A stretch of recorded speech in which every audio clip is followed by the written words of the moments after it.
We're joined today by the Vice-Chancellor of Wits University, Professor Adam Habib. Thank you for joining us. Thank you for having me. You've had a lot going on in your world over the last few months, obviously focused on the education system, but here we find ourselves today at a business school talking about the role of business perhaps in education. We know education in South Africa is possibly in crisis, possibly needing a revamp. What's the role of corporate South Africa in that? So I think corporate South Africa has to be involved. If it's not a play in finding a solution, we are in serious trouble. Because clearly, ideally, as an ex-lefty, if you like, if you had asked me, I would love a situation where the government was taxing corporates higher and then putting that money into education. I know that that's not feasible given our economic conditions. I'm not so sure that there's a political will to do that in an environment where you could have capital flight, etc. That's not entirely feasible. In that context, I don't think that that's a feasible strategy. However, we do have a major crisis of access to education and quality in education. And if we don't retain that, then we'll be producing too few graduates outside, and the low production of graduates would undermine business competitiveness. It will undermine the private sector and the corporate sector itself. So there is an incentive for the corporate sector to get involved. How to do so? Well, I think it can be involved in multiple levels. First, I think clearly we've got a crisis in financing higher education. And if we're going to retain quality, we need to ensure that enough income is in the university system. To do that, government will make a contribution, perhaps free education for the very poor. But the middle classes are not finding enough resources to go to university. What you probably need to do is look to a banking model that is regulated, but that would finance higher education for the middle classes. That exists in many parts of the world, and it seems to me that that's the first or most obvious play for the corporate sector. Second, if you want to retain research, if you want to retain the quality of research, then it seems to me that the business community should be investing. If you go to other parts of the world, you'll see many motor companies have their research sections in universities like Warwick University or Oxford. Why is it our mining industry or our pharmaceutical industry do not have their research enterprises within the university itself? In that context, not only do they get good professors doing research, they'll also have masters and PhD students there. They can pay those students a stipend, but in the process also provide skill sets and then potential employees for their companies. So that's another way to do that. I think on CSI, we need better spending. Too many of us are chasing the same projects. What we probably need to do is have a more coherent spending, figuring out 9 billion, how much of that you're going to be putting into education. If it's 6 billion, well, how can we spend it better so that it begins to address the challenges that we have? Too often I get every funder walking in and saying, I want to fund maths and science, but I don't want to fund other things. Well, we may very well need to fund. If we can get a more coherent spending, we can begin to address the challenges. So it seems to be at multiple levels. We've got a major crisis in accommodation in universities. Probably 10 to 15% of our students are accommodated. Why not enter this market in a way that has affordable rentals in partnership with the universities, a massive public-private partnership, and you can create the housing of students, performance is better, graduates are better, the economy itself benefits, as will the corporates. So I think that what we need is, if you like, a social compact on higher education, where the corporate sector gets involved, the students and the universities get involved, and government gets involved, each making its own singular contribution to create a platform of innovation and development. Let's talk for a minute about the business of higher education. You mentioned this prospect of business investing in education, having centres. We know that the first tertiary educational institution in this area in South Africa was the Faculty for Mining Management many years ago, of which the university has grown out of. What's the state of the business of higher education? There is obviously a need for it. Why is the business model not working, and what needs to be done to change that? Because what had happened until very recently, probably about 20 years ago, the business model was that effectively the state invested in education. It made the massive investment in education and then created, if you like, the platform for the kinds of graduates and professionals in the society that eventually went on to create new companies, and through the creation of new companies, creating job and economic growth. If you take a place like Wits, its current turnover would be 5.4 billion, larger than most companies on the Johannesburg Stock Exchange. If you take the higher education sector as a whole, we employ 300,000 people. At 300,000 people, we're larger than the mining industry and the mining sector. So this is a very, very big sector. But what it also has is massive ripple effects through the economy.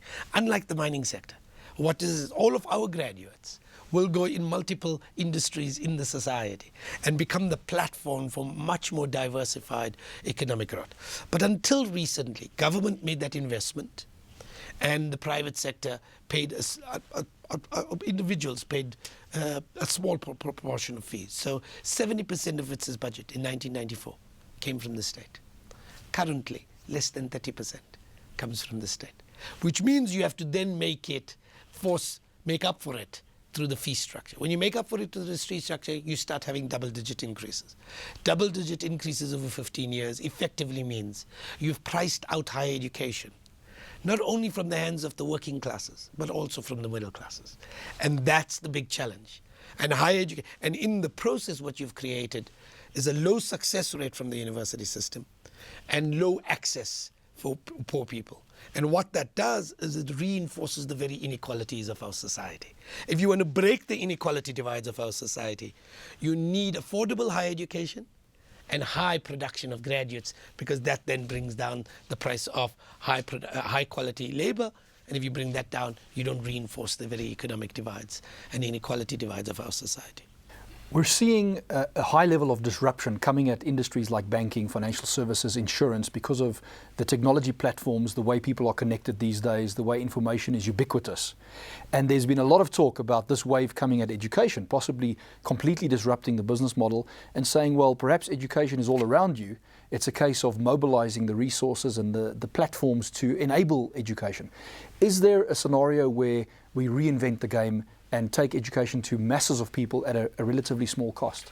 So I do think that there's a lot of romanticism around this debate. I do think that there is a lot of, if you like, technological developments that is going to ruffle feathers, that is going to create huge challenges, and universities need to be open to innovating around these questions.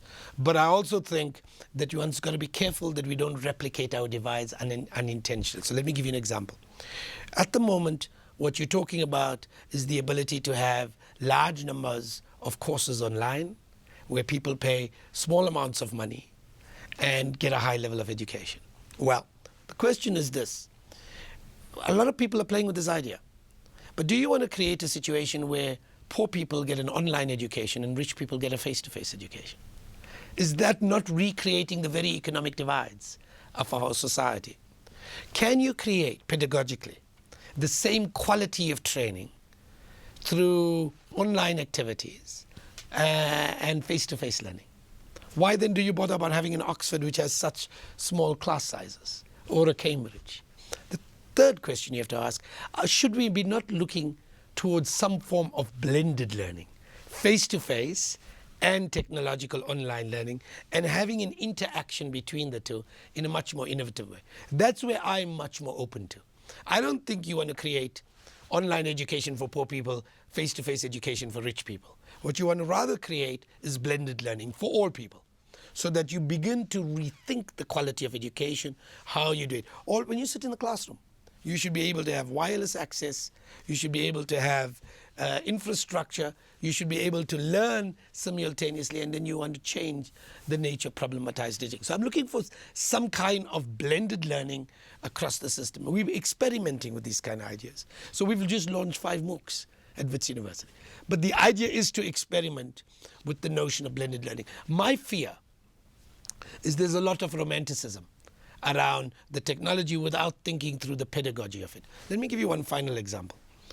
In research, you've got high-quality journals. If you want to produce high-quality postgraduate students and researchers, you need high-quality journals. In the last 15 years, all of our journals, in academic journals, have got online. They've gone online, and they're no longer paper-based. So most of our districts are buying journals in massive databases. Yet the price of education journals is today higher than it was 15 years ago. How is it, in a cost structure where you've gone technological based, your cost structures have come down. All of the production of the research is done by public workers in universities. All of the quality assurance is done by public workers in this thing. The only thing that the corporate does is package the thing and sell it back to the very university. And yet the price structures have increased by 10% every year for the last 15 years. How is it that a technological revolution in the academic publishing industry has made prices go up rather than prices go down? Partly because of a monopoly. Right. And how do you begin to manage that? And that for me is what I would like us to think through, is don't make simple assumptions. Uber was possible. Airbnb was possible. But it's only possible in certain industries. There are technological revolution in others, but that doesn't mean prices have come down. In fact, in many cases, prices have gone up, sometimes unfairly, I think. So I asked the question because in a multi-billion industry or sector with as many employees, that in and of itself is a business opportunity if done right without these trappings of monopoly. My final question, I want to change gears slightly and talk about you for a second. You came into the job as Vice-Chancellor before a lot of the turmoil we're seeing now and turbulence in the sector, but also in your particular role. One or two key leadership observations as you've had to lead through a time of protest and turbulence that could be useful for others? So I think that the first thing is engagement. I think you have to actually understand that there's anger in the society. And you can't hide away from that anger. You have to engage that anger because there is a legitimacy to that anger. And I think that that's the first thing that you have to actually have. The second thing that I have to actually say is the importance of trade-offs. I wish the world was what I have to say, you have to move, you must retain your vision. You want to move to a goal, but you have to move to a goal from the world that exists, not from the world that you wish existed. Take the world as what it is and begin to understand how do you create a bridge from this world to the vision that you have. But to do that means hard trade-offs. It means hard choices. It means investing in that and not in that. It means learning with second-best solutions and actually seeing this as part of a long-term process rather than a single magic bullet being done and paid by day one. And the principle of trade-offs is what I think activists have not thought about. I carry on calling for what I call a thoughtful activism. A thoughtful activism is required because it does require grappling with trade-offs. Because if you don't grapple with trade-offs, others will make those trade-offs. And when others make those trade-offs, you have unintended consequences. So an element of pragmatism. Absolutely. Radicals can be pragmatic. Thank you very much.